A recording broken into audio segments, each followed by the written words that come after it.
Welcome to History Buff. Before we dive into today's untold story, please make sure to subscribe and hit the bell so you never miss a journey through time. The story of the modern world did not begin in the grand cities of Europe or the dynastic palaces of China. It began here, on the unforgiving, wind-swept plains of Central Asia. In the year 1162, a boy named Temujin was born.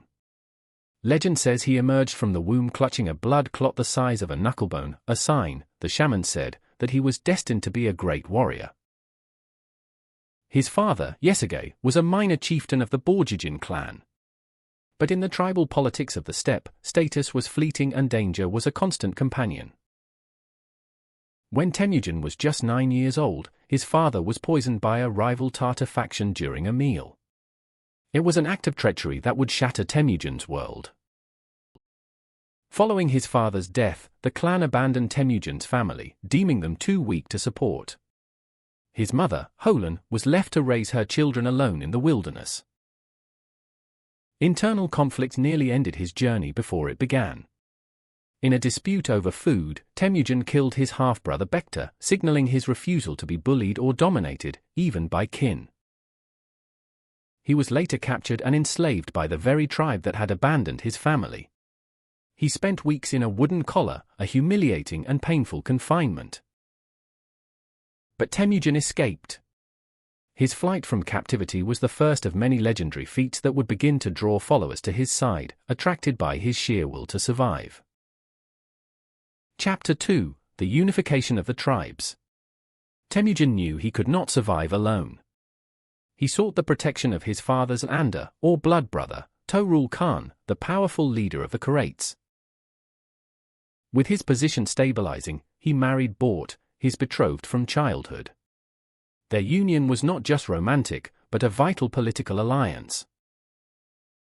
Disaster struck when the Merkit tribe raided his camp and kidnapped Bort.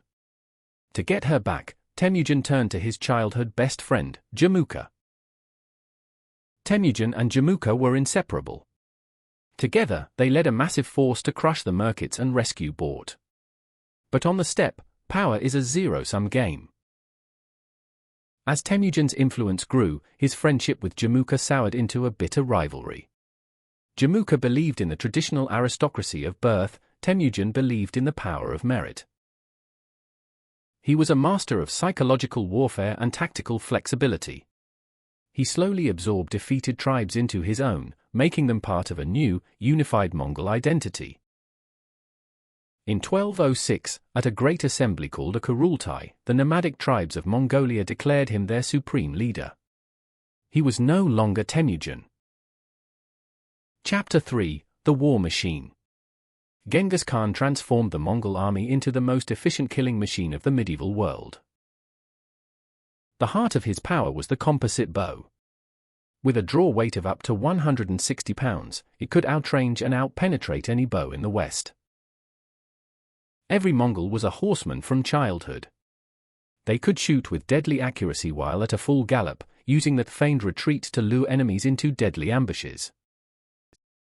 Their communication was unparalleled. Using a system of signal flags, smoke, and fast riders, Genghis could coordinate massive armies across hundreds of miles. Fascinating, isn't it? If you're enjoying this, take a quick moment to like the video and subscribe to History Buff to help us tell more stories like this. He was also a master of adaptation. When he encountered the great walled cities of China, he recruited Chinese engineers to build siege engines, turning the enemy's technology against them. The invasion of the Jin dynasty was a masterclass in total war. The Mongols bypassed the Great Wall and devastated the north, eventually capturing the capital of Zhongju, modern-day Beijing. When the Khwarezmian Empire to the west executed his ambassadors, Genghis unleashed a campaign of retribution so total that some regions have never fully recovered. The Mongols didn't just conquer, they dismantled. Cities that resisted were razed to the ground, those that surrendered were often spared but heavily taxed. Genghis had a specific policy: he killed the aristocrats but spared the artisans, doctors, and engineers. He collected talent like he collected gold. Chapter 4: the empire of trade and law. Beneath the reputation for brutality lay a surprisingly sophisticated state. This was the era of the Pax Mongolica. The Khan established the IAM, the world's first high-speed transcontinental postal system. Riders could cover 200 miles a day using a network of relay stations. For the first time, the Silk Road was under a single political authority. Trade flourished, and the exchange of ideas between East and West accelerated like never before. Genghis Khan was exceptionally tolerant of religion. He granted tax exemptions to places of worship and invited leaders of all faiths to debate in his presence. He commissioned the creation of a writing system for the Mongol language and established the Yasa, a secret code of laws that governed everything from hygiene to hunting. The Yasa emphasized collective responsibility and strict discipline. It was a world where, it was said, a young woman could carry a nugget of gold on her head from one end of the empire to the other without fear. He famously said, "I am the flail of God. If you had not committed great sins, God would not have sent a punishment like me upon you." Chapter 5: Legacy and Death. In 1227, during a campaign against the Western Shia, Genghis Khan fell from his horse. His health began to fail rapidly. On his deathbed, he gave his sons a final lesson on unity, using a bundle of arrows to show that while one could be easily broken, a bundle together was indestructible. Genghis Khan died in August 1227. To keep his burial site a secret, legend says his funeral escort killed anyone they met on the way. To this day, the tomb of Genghis Khan has never been found. He returned to the earth as he lived, a part of the eternal blue sky. His death was not the end. His successors, like Ojide and Kublai Khan, would expand the empire even further, reaching the gates of Vienna and the shores of Java. The Mongol Empire facilitated the spread of technologies that would eventually spark the Renaissance and the Age of Discovery in Europe. His biological legacy is equally staggering. Genetic studies suggest that 1 in every 200 men living today are direct descendants of Genghis Khan. Genghis Khan was more than a conqueror.